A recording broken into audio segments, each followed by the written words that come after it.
Greetings and welcome to episode 83 of the Nigerian Football Weekly podcast. I'm your host, Olu. Today we've got a bumper episode for your listening pleasure. And before I get into talking about how our players performed in all their various leagues in Europe, we've got breaking news hot off the press today. Nigeria have finally appointed a new national team coach for the Super Eagles. It will be Finidi George, who has been the interim coach for our last two friendly games. A bit of an underwhelming appointment for me personally, just based on what I saw in those two friendlies. But we also have to accept that we must judge people over a larger sample size. So anyway, the good news is the Super Eagles finally have a coach, Finidi George, Super Eagles legend. Everybody knows what Finidi George for the national team. Finidi George, during his playing career, was able to amass 62 caps for the Super Eagles. He scored just 6 goals, but it was an integral part of the Nigerian national team. So when we think about his place for Nigeria, he was part of the Africa Cup of Nations winning team in 1994. Was also part of the team that were runner-up in 2000, third place in 1992, as well as year 2002. I need to triple check if he was part of our Olympic winning team in 1996, but I don't think he was. In terms of his current predicament as a coach, he's been the manager of Enyimba FC since 2001. Since 2021, definitely not 2001. And in his first full season, he won the Nigeria Premier League for Enyimba. At the moment, they're currently second in the division on 55 points, so I'm not sure if they'll end up getting over the line. As he's been appointed as the full-time coach of the Nigerian national team, I'm sure he will vacate his post as the Enyimba coach, but that remains to be seen. To be honest, at this point, I don't want to say too much. Let's just wish Finidi George well. They've gone with an indigenous coach, which I would like to see.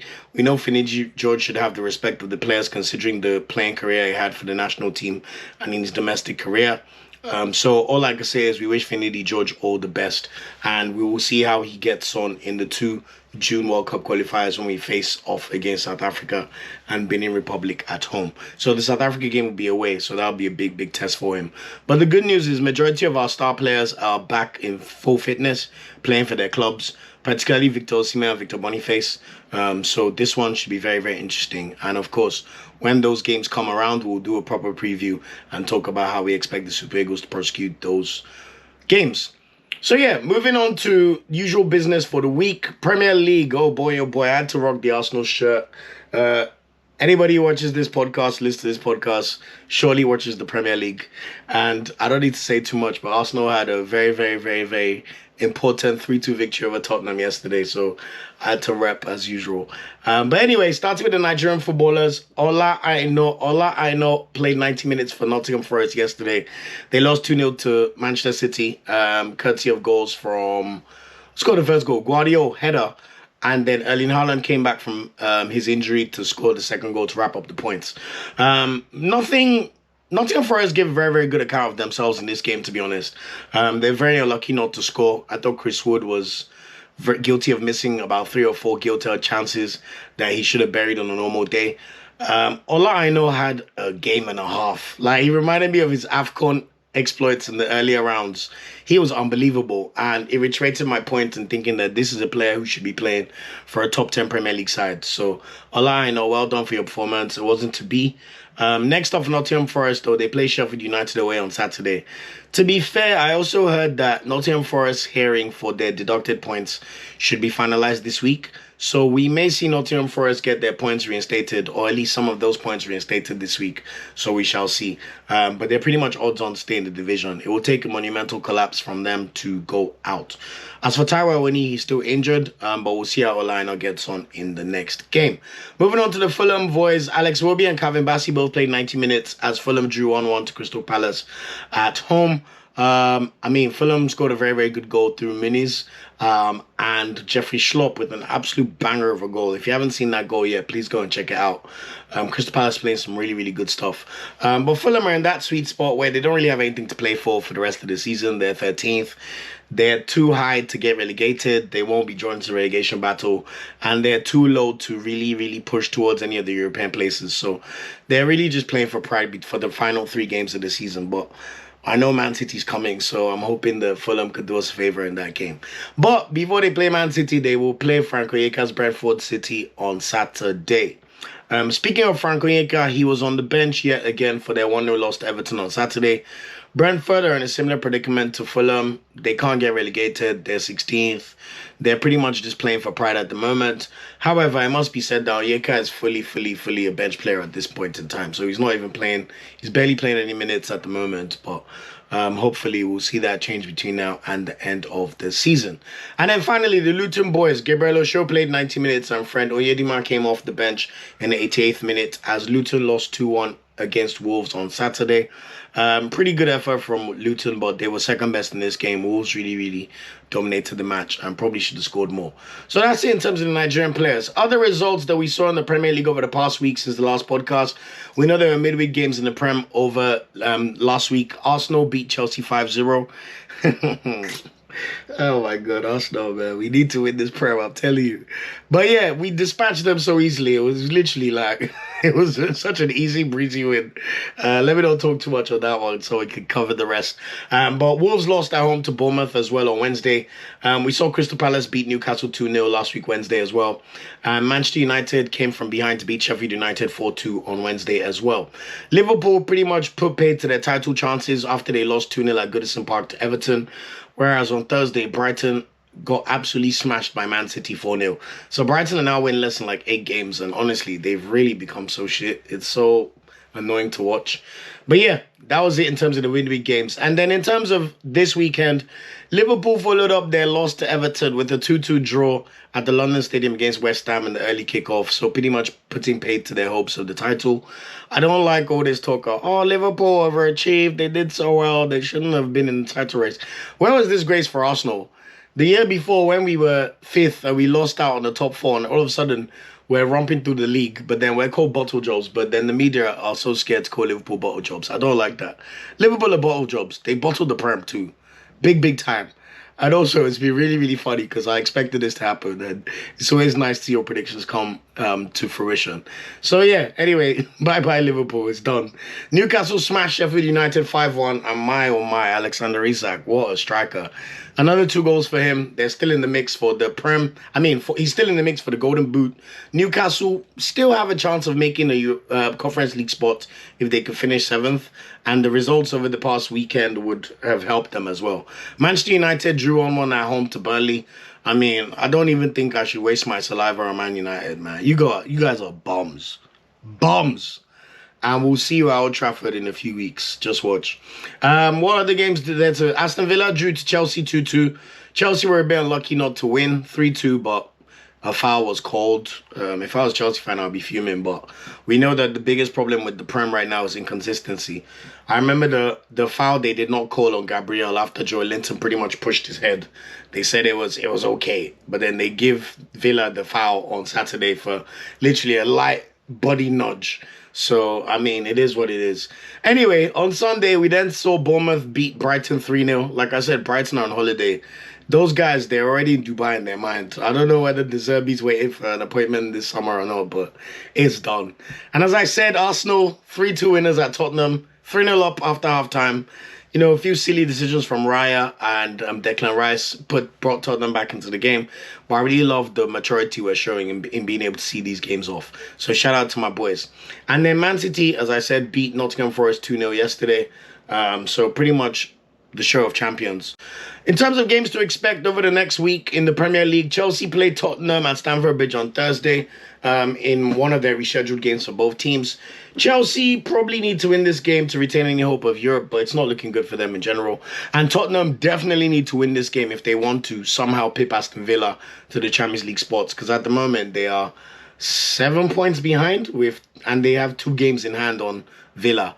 But the problem for Tottenham is the next 2 games are Chelsea away and then they go to Anfield. So it's not looking good, bruv. Anyway, let's see if Tottenham could do it, because I want them to still have something to play for when Manchester City come to the Tottenham Stadium. So look out for that one.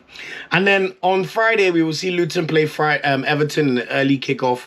Luton really need to win this game to stand any chance of getting through remain in the division. And then on Saturday, early kickoff, Arsenal host Bournemouth at the Emirates Stadium. I'm hoping for a nice routine win, even though Bournemouth are still playing really well. As I said, Brentford and Fulham will play each other. So Onyeka will face Iwobi Bassi on Saturday, 3 p.m. kickoff. Burnley host Newcastle at Turf Moor, 3 p.m. kickoff as well. Ola Aina goes to Sheffield, 3 p.m. kickoff on Saturday. And then in the 5:30 kickoff game, we'll see Manchester City hosts Wolverhampton at the Etihad Stadium. On Sunday, we've got a pair of 2 p.m. kickoff games. Chelsea hosts West Ham at Stamford Bridge, and then Brighton hosts Aston Villa at the Amex Stadium. 4:30 p.m. we'll then see Liverpool host Tottenham at Anfield. That should be one hell of a cracker. And then Monday night, Crystal Palace versus Man United. Boy, will we be there. Even if there's nothing for either team to play for. I think Crystal Palace have got something for Man United. So let's see how that one goes. So yeah, that's it for all the Premier League talk for this week. Moving on to the Championship, and Wilfred Ndidi started and scored in Leicester City's 5-0 win over Southampton last week, Tuesday. And then on Friday, we saw Leicester City confirm their promotion to the Premier League without kicking a ball. And that is because Leeds United lost to QPR 3-0. So later tonight, Leicester play in the Monday night kickoff against Preston. Pretty much it's just a game to seal the title. Really looking forward to Leicester being back in the Prem. Congratulations to Ndidi and Kelechi Iheanacho. However, I must caveat that both Ndidi and Iheanacho are out of contract in the summer. I am 99.9% sure Wilfred Ndidi would leave. I hope he could get a better move, go to a top 10 club in the Prem. There was a time where we know he would have moved to a top 4 club, but I think that ship has sailed. So let's see what happens with Ndidi. I've seen some rumors about Turkey. I hope not, but if he does, at least go to Fenerbahce or Galatasaray. And then we'll see what happens with Iheanacho, because he's not in the squad. He's not playing games at the moment. I'm not sure if he's injured. I'm not sure if it's a fitness issue, but let's see what happens tonight in their game against Preston. And then on Saturday, they'll play Blackburn at home to finish off the season. So congratulations to Leicester and the boys. Southampton, Jaribo played 83 minutes in that 5-0 loss to Leicester on Tuesday. And then on Saturday, he played 45 minutes in their 1-0 loss to Stoke. Southampton have pretty much just accepted that they're going into the playoffs. So we will see them in action in the playoffs. Next up for them, they play Leeds away on Saturday to round up the season. Also featuring in the playoffs will be West Bromwich. Shemi Ajayi and Josh Maja were both benched in a 3-0 defeat to Sheffield Wednesday on Saturday. They do need a draw in their final game to be sure of the playoffs, but I'm sure they'll get it done. So let's see how they get on when they play Preston at home on Saturday. The Watford boys, Emmanuel Dennis played 45 minutes in Watford's 1-0 win over Sunderland on Saturday.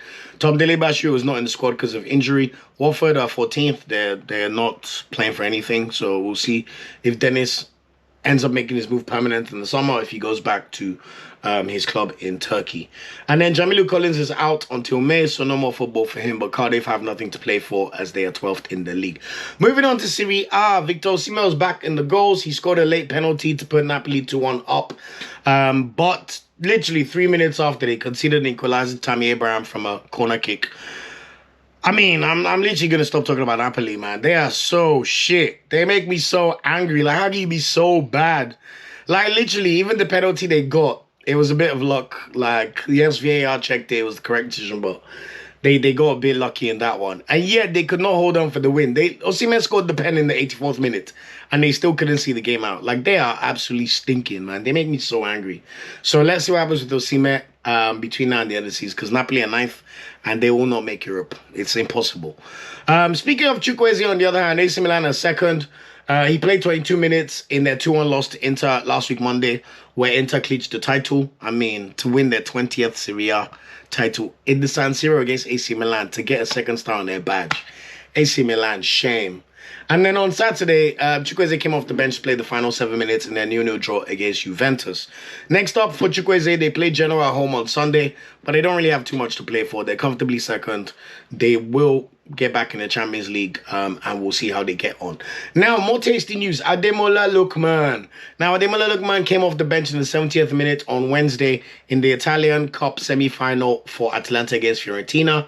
He came on, scored a goal in the 94th minute, and assisted another one in the 98th minute to earn Atalanta a 4-1 win over Fiorentina in the second leg. So Atalanta won 4-2 on aggregate, and we will see them play in the Italian Cup final. So Atalanta have a chance to get some silverware.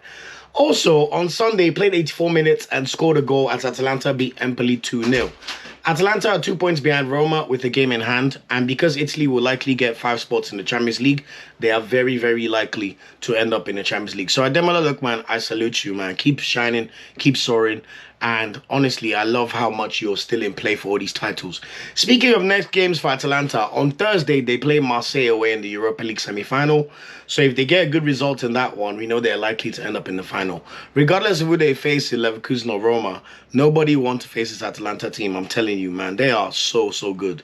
So look out for that one. And then he ends the season playing against Salernitana away on Monday. Super Eagles goalkeeper Maduka Okoye, he initially played the remaining 18 minutes of Udinese's game against Roma on Thursday and conceded a last-minute header as Udinese lost 2-1. Really, really bad defending from Udinese, to be honest. He must have been so annoyed at his defenders. However, on Sunday, he played 90 minutes against Bologna, made 3 saves, but he did get a yellow card in their 1-1 draw. But the good thing is he continues to start games. And Finidi George, if they born you well, if you like, don't call up Maduka Okoye. Like, there's no excuse. So I hope to see Okoye in the squad in June.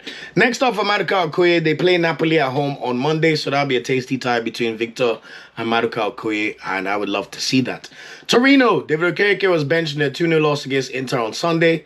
Next up for Torino, they play Bologna at home on Friday.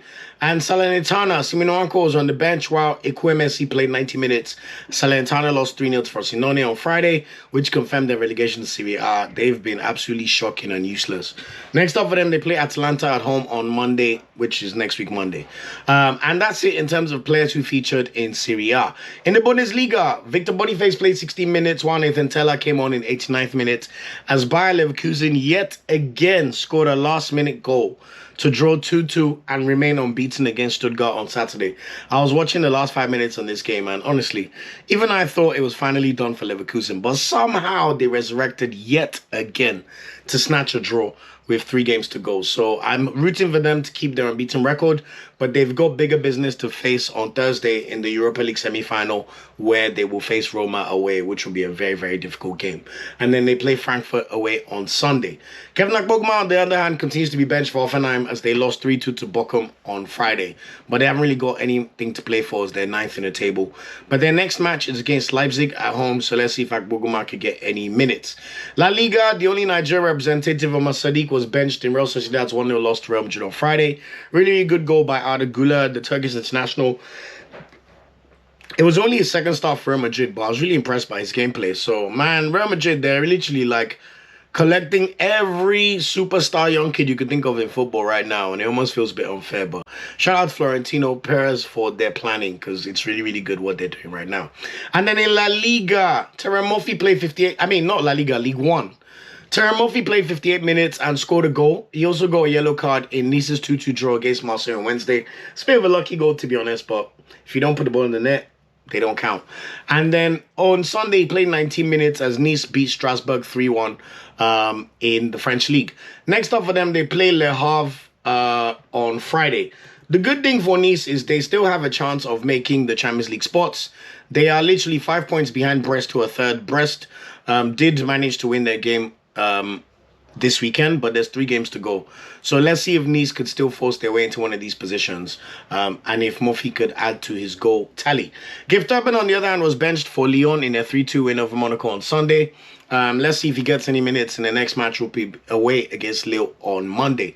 Akko Adams, on the other hand, finally started again for Montpellier and scored in the 2nd minute for them in their 1-1 draw against Nantes on Friday. Great to see Akko Adams back in the goals. Really, really positive to see. And let's see if he could keep his starting place when they play Toulouse away on Friday. So that's it in terms of the Premier League players for the top 5 leagues. And safe to say that it's good to at least be able to talk about a few goal scorers, particularly Terem Murphy, and of course, star boy as always, Ademola Lookman, and Wilfred Ndidi, who scored a goal for Leicester to clinch the 5-0 win against Southampton. So just to round up the podcast with all the other performances from our Nigerian players in the non-top 5 leagues in Europe, starting with Portugal.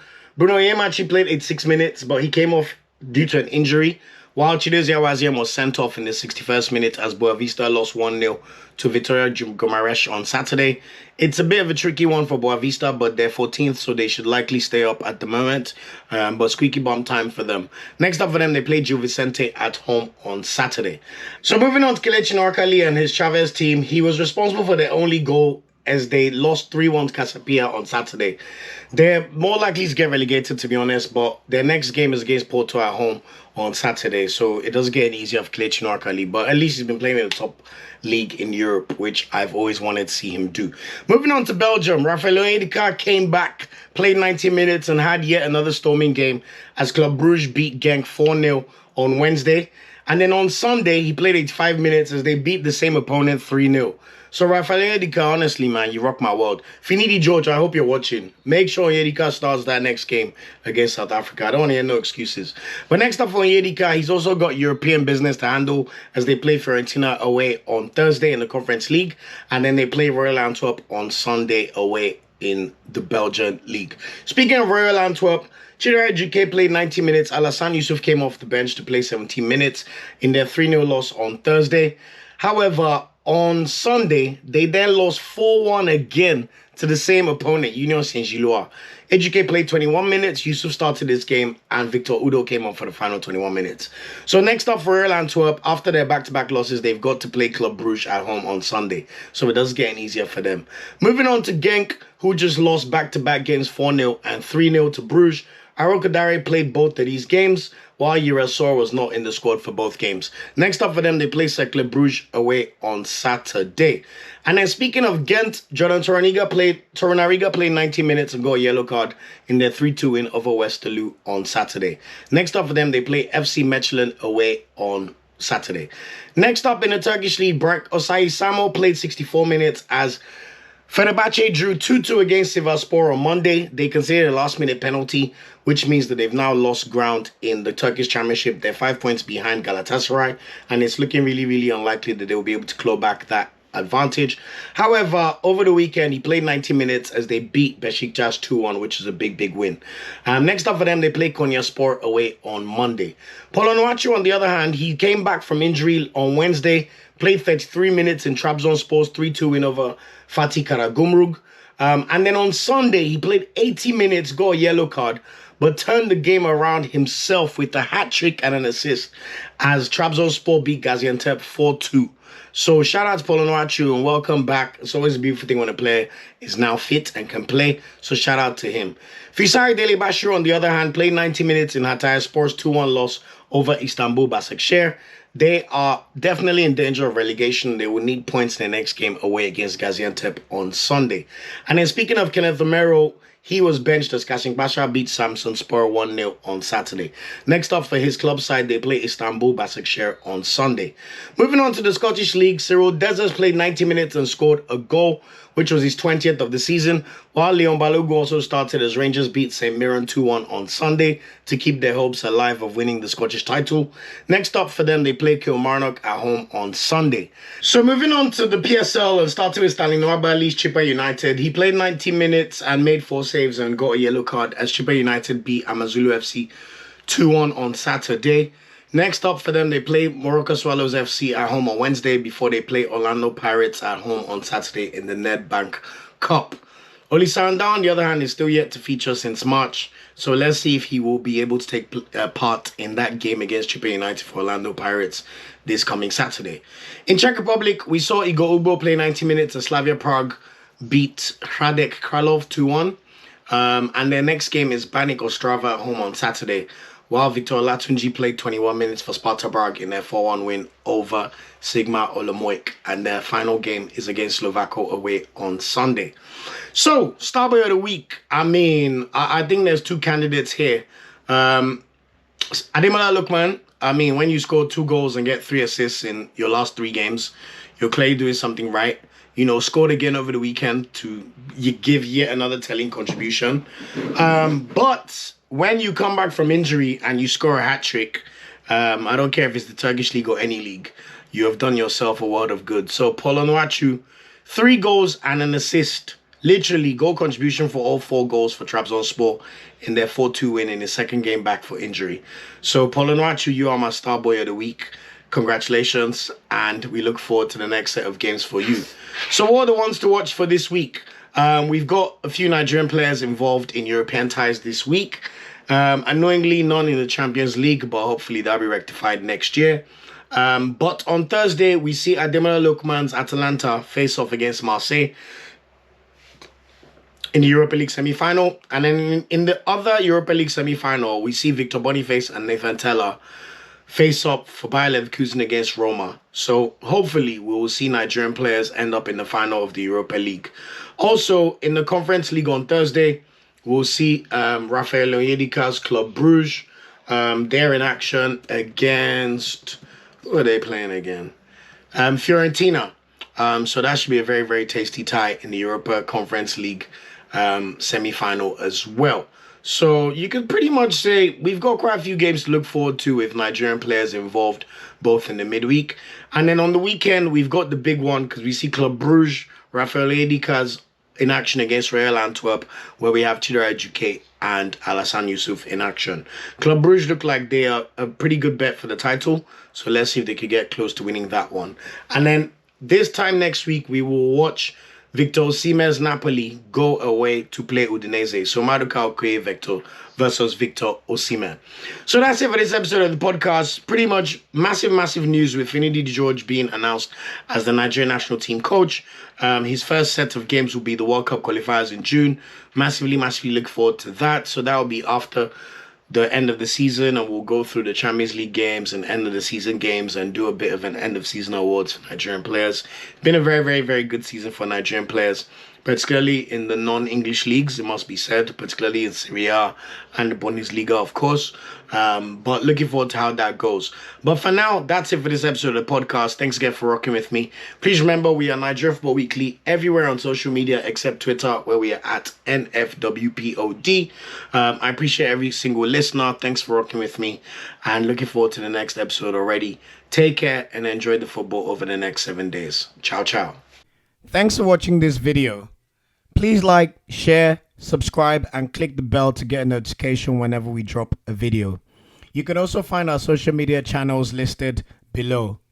And of course, up Super Eagles and Nigeriano the ever carry last.